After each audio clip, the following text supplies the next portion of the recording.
and welcome to DIH, Do It Herself, with Connie. On this week's episode, we try to drill this into the wall.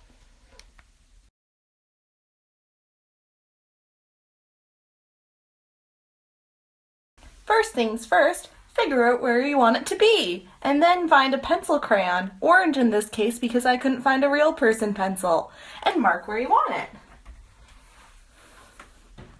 And then I'm going to remove the mirror part because I'm accident prone and I'm pretty sure it would break.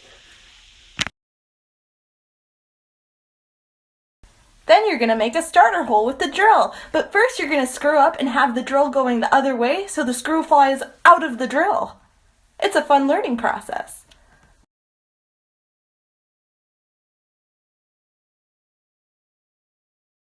And then you're going to take the plug and a dusty mallet and hammer that sucker in.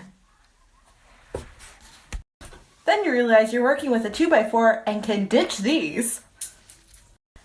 And you found this out because you took Dad's stud finder. Found one.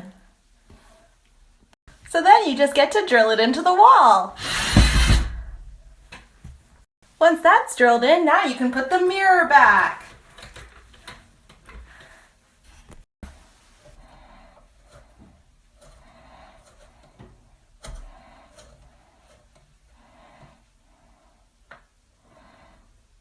Oh, did it. And voila. Now I can do my makeup.